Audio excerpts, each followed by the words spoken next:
देखो कैमरा पर ध्यान नहीं देना, ठीक है? फायदा करेगा आप लोग को। चैप्टर कौन सा है?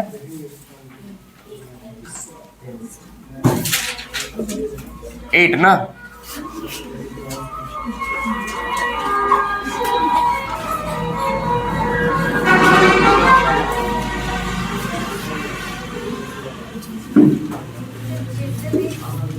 नहीं दिख रहा है?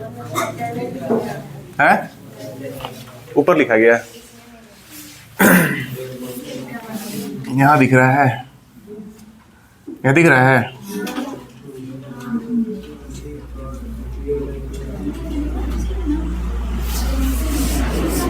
चलिए,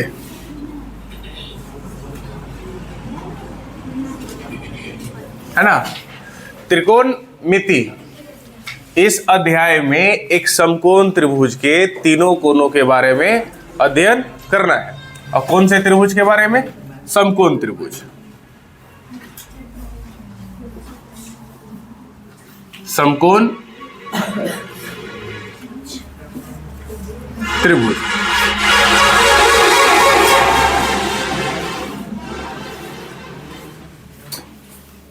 ए, बी और सी, है ना? एक कोण कितने डिग्री का? 90 डिग्री का। अब बोल सकते हैं इसको समकोण त्रिभुज, बोल सकते ना? है। चलिए, गौर से देखेंगे तो आपको यहीं से आपको समझ में आने वाला है ना? सीरियस होकर देखेगा। आपका लिए एक नया चैप्टर है, ये वाला न्यू चैप्टर है। ये ना कभी आप पढ़े ही नहीं है ना? पहला बार पढ़ने जा रहे हैं, इसलिए आप थोड़ा देखेंगे। एक समकोण त्रिभुज है। आप पाइथागोरस पढ़े थे? कर्ण, आधार, लंब पढ़े थे? तो किसको बोलते हैं? कर्ण किसको बोलते हैं? आधार किसको बोलते हैं? और लंब किसे बोलते हैं? आधार नीचे और लंब ये वाला, और ये कर्ण है ना? चलिए, आज आपकी आधी जानकारी को पूरा करते हैं। 90 डिग्री के विपरीत भुजा को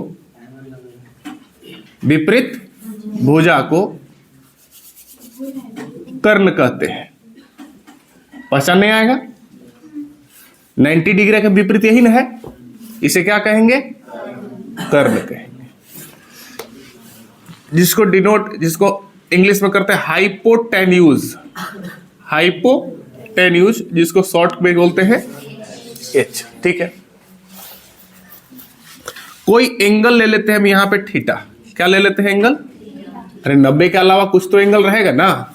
ये 90 रहने दीजिए, 90 तो फिक्स है समकोण त्रिभुज में, है ना? और बचा कोण है और दोनों ठुक कोण, है ना? चलते हैं।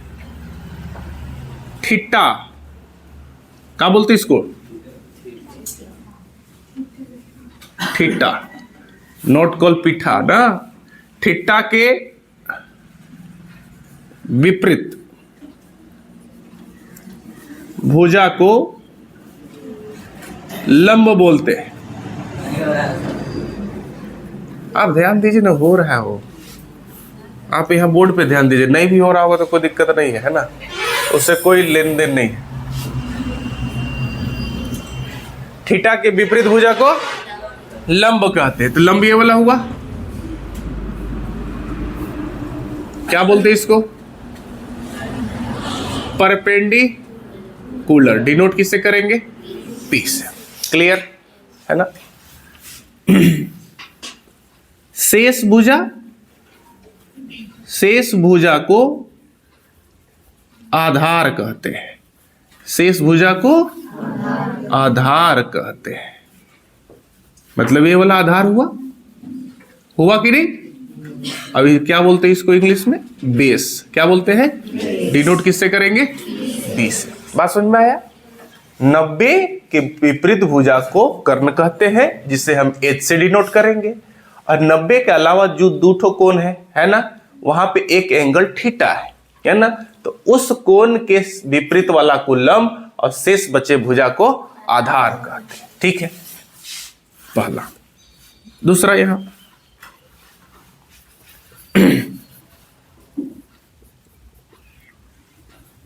कर्ण मतलब एच। कर्ण हमेशा फिक्स्ड होता है, कर्ण हमेशा फिक्स्ड होता है। वो 90 के सामने वाला होगा तो होगा, और कोई नहीं होने वाला। 90 के सामने, 90 के विपरीत। अगर कहीं भी आपको कर्ण देख रहा है समकोण त्रिभुज में, तो आपको 90 डिग्री देखिए और उस पर कलम रख के विपरीत में कर दीजिए। तो ये वाला जो भुजा है वो कर्ण है, कोई दिक्कत नहीं ना। तो कर्ण पहचानने में कोई दिक्कत। मान लीजिए आगे चल के आप पढ़िएगा ना, तो ऐसे भी मिल सकता है। अब मान लीजिए यहाँ 90 बोल रहा है कि यहाँ 90 है, तो कौन सा कर्ण है, इसके देखिए। बात समझ में आ रहा है? हाँ, तो कर्ण पहचानने का तरीका कि 90 के विपरीत वाला भुजा। ठीक है, क्लियर है? आगे चलते हैं।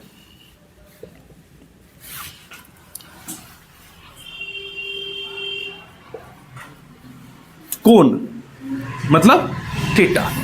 कोण बदलने पर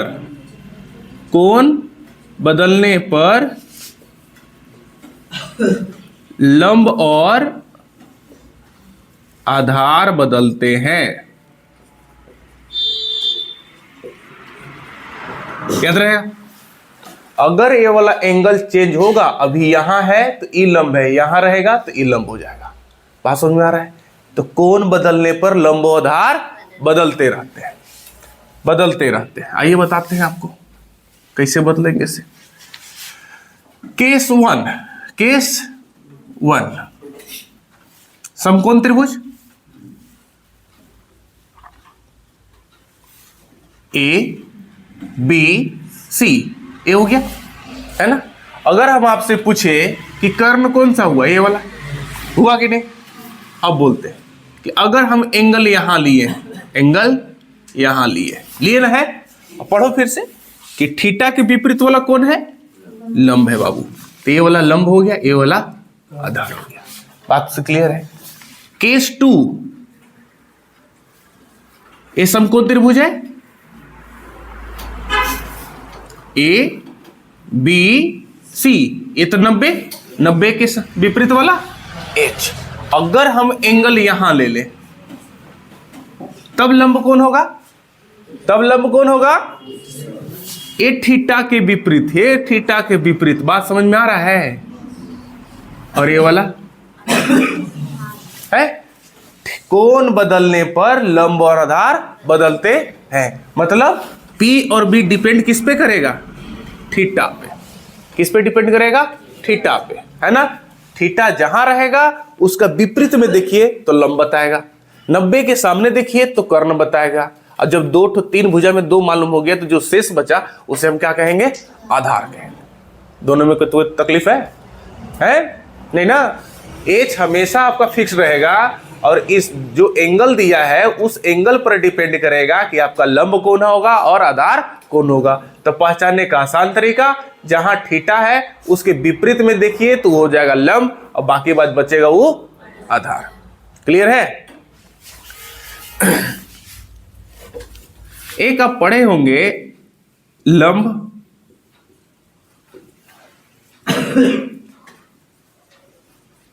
आधार और कर्ण में संबंध, पाइथागोरस पढ़े ना, है पढ़े कि नहीं? तो लंब, आधार और कर्ण में क्या संबंध था, एच स्क्वायर बराबर P square plus B square, यही ना था। पाइथागोरस साहब यही ना बोले थे कि कर्ण का स्क्वायर शेष 2 भुजाओं के वर्ग के योग के बराबर होता है। देखिए, कर्ण का वर्ग शेष 2 भुजाओं के वर्ग के योग के बराबर होता है। तो एच स्क्वायर बराबर P square plus B square. अगर यहां से पी स्क्वायर निकालना हो तो H square minus B square, और बी स्क्वायर निकालना हो तो H square minus B square. बात समझ में आ रहा है? याद करने का आसान तरीका। अब इसको याद कैसे करेंगे, ये देखो, आपके पास पी बी एच है ना, है कि नहीं? अगर एच निकालना है तो दोनों जोड़ दो, दोनों का कर दो, जोड़ दिए ना हम।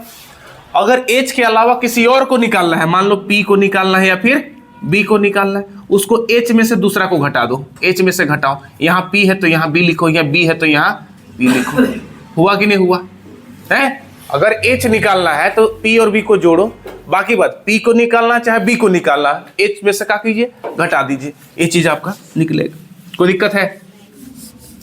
यहां तक समझ में आया कि नहीं आया?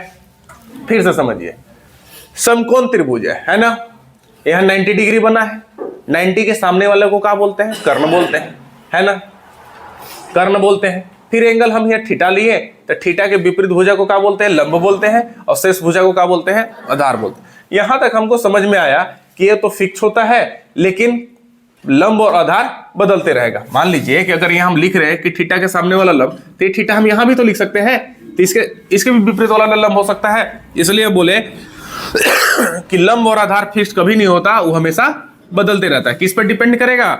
वो आपका एंगल पर। एंगल बदलेंगे तो लंब और आधार भी बदलेगा। तो इसका ही केस 1 बढ़े कि अगर एक बार थीटा यहाँ तो इसके विपरीत वाला में ये लंब हो गया, अगर हम थीटा यहाँ रखें तो इसके विपरीत वाला लंब यहाँ हो गया। बात समझ में आ रहा है? तो अभी तक हम सिर्फ समझे हैं, पाए पाए करता है किसी भी समकोण त्रिभुज में लंब, आधार और कर्ण पहचानना। किसी भी समकोण त्रिभुज में लंब कौन होता है, आधार कौन होता है और कर्ण कौन होता है। बस अभी इतना में हम यही पहचाने हैं, ठीक है, बस इतना में यही पहचाने। एक लास्ट फॉर्मूला देख लिए हैं कि लंब, आधार और कर्ण में संबंध क्या होता है, एच स्क्वायर बराबर P square plus B square, P square बराबर H square minus B square, B square बराबर H square minus P square. कोई दिक्कत यहां तक किसी को भी लंब और आधार और कर्ण पहचानने में कोई तकलीफ है? चलिए तो उतारिए फिर आप लोग। क्या बोल रहे थे, नहीं हो रहा है, हो तो रहा है।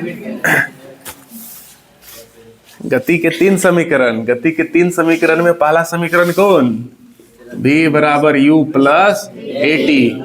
दूसरा समीकरण कौन, s बराबर ut plus half eighty square. और तीसरा बी स्क्वायर बराबर यू स्क्वायर प्लस 2as। ये है, ठीक है, आ है, ये 100% आएगा। कोई रोक सकता है इसको? एगो तीनों देल रहेगा, पूछेगा कि इसमें से गति में पहला समीकरण कौन है, तो पहला वाला टिक लगाना है, समझे?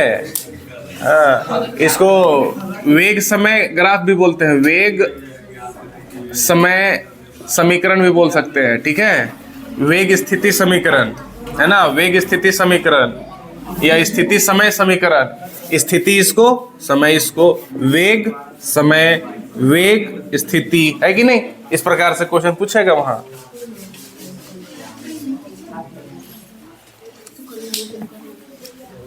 मिटा देना।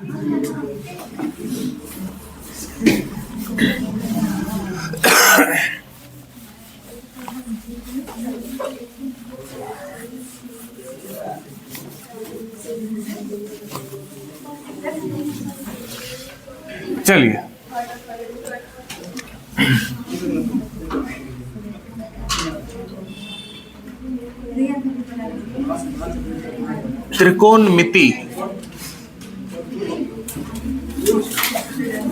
त्रिकोणमिति फलन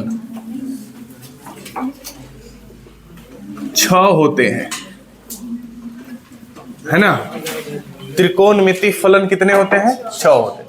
जैसे हम चैप्टर स्टार्ट करने से पहले बताए कि समकोण त्रिभुज के तीनों कोनों के बारे में अध्ययन करना है। उस तीनों कोनों को मेजर करने के लिए कितने फलन इसमें है? 6 फलन है। कौन कौन फलन है? पहला फलन है साइन, दूसरा है कोस, तीसरा है टैन, चौथा है कॉट, पांचवा है सेक और छठा है कोसेक। क्लियर? कितने फलन? 6 फलन। साइन, कॉस, टैन, कॉट, सेक, कोसेक, यही 6 के बारे में आपको पढ़ना है पूरा अध्याय में। और उम्मीद है कि अध्याय को अंतिम होने तक आपका दिमाग जरूर खराब होगा। ऐसा दिमाग खराब होगा कि 50 साल होने के बाद भी आप बोलिएगा साइन थीटा कोस थीटा पीठा सीठा से बड़ी नफरत, है ना। तो इसलिए अगर मेरी बातों पर अगर ज्यादा ध्यान दीजिएगा, बोर्ड से ज्यादा बड़ा आसान लगेगा, है ना, बड़ा आसान लगेगा, सबसे आसान चैप्टर, है ना। चलिए देखते हैं, ठीक है। ये 6 याद रहेगा, लेकिन इनका यूज जो था ना पहले कुछ और लैंग्वेज में होता था। कैसे देखिएगा, इसको जरूर बॉक्स बना के लिख लीजिएगा, ठीक है ना, चाहे इसी में लिख दें। अभी हम यूज ए वाला करते हैं। पहले कौन सा यूज, साइन की जगह पे क्या था, साइन ए, है ना। कॉस का हम बोलते थे कोसाइन, और टैन का टैंजेंट, कोटैंजेंट, सेक का सेक आंट, और कोसेक का कोसेक आंट, है ना। तो एक बात ये भी बोल सकते हैं कि पहले इस रूप में छवो फलन, त्रिकोणमिति फलनों का यूज होता था, लेकिन अब इसके नाम पर किस नाम बदला गया है, नाम को क्या किया गया है, बदला गया है। मतलब कोटेंजेंट की जगह पे कोट, सेक आंट की जगह पे सेक, कोसेक आंट की जगह पे कोसेक, टेंजेंट के जगह पे टैन, कोसाइन की जगह पे कोस, साइन की जगह पे साइन। इसमें एक क्वेश्चन भी था, क्वेश्चन हम आपको दिखाते हैं।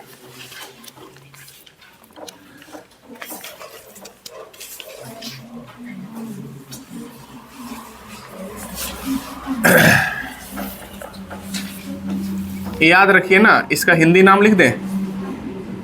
इस संक्षिप्त रूप है, क्या है, संक्षिप्त रूप इसका, ठीक है। क्वेश्चन है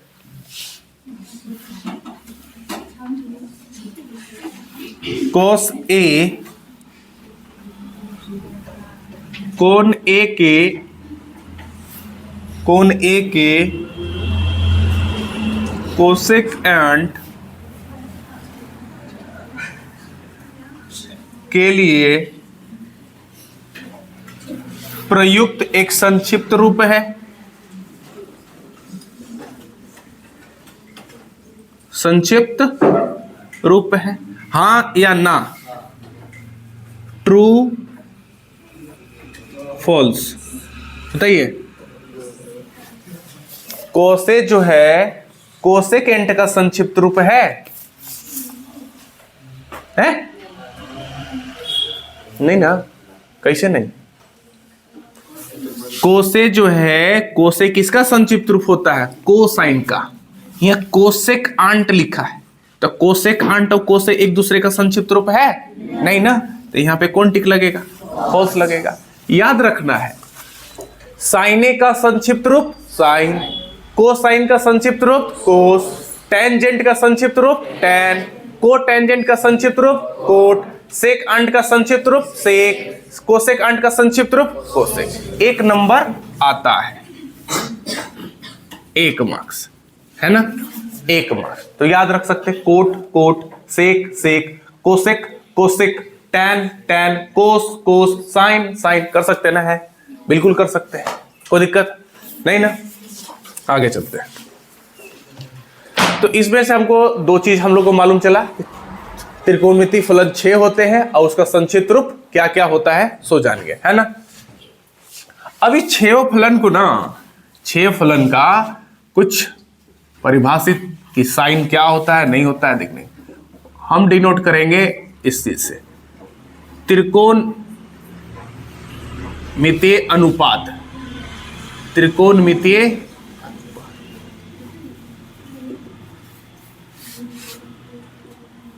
सूत्र, त्रिकोणमितीय अनुपात सूत्र। अब देखेंगे sine cos tan cot sec cosec को लंब आधार और कर्ण, किसी भी 2 भुजाओं के अनुपात में इस 6 फलनों को क्या किया जाता है, परिभाषित किया जाता है। ए हो गया आपका क्या चीज, चलिए ए वाला भी नहीं लिख करते हैं, हम डायरेक्ट बता देते हैं कि पहला, अगर एंगल, कोई एंगल होगा ना, अभी तो फलन है, साइन के बाद कोई एंगल लगेगा तभी ना उस एंगल का मेजर करेगा, वो माप करेगा। तो उसके जगह पे हम कारक देते हैं साइन थीटा, दूसरा कॉस थीटा, तीसरा टैन थीटा। थीटा हमेशा किसको शो करेगा, त्रिभुज के कोण को, है ना, कोण को। थीटा की जगह ए भी हो सकता है, बी भी हो सकता है, सी भी हो सकता है, तो उससे कोई दिक्कत नहीं होने वाला है। मान लीजिए कि कभी एक त्रिभुज दिया ना है, तो यहाँ थीटा लिख दिया है तो थीटा है।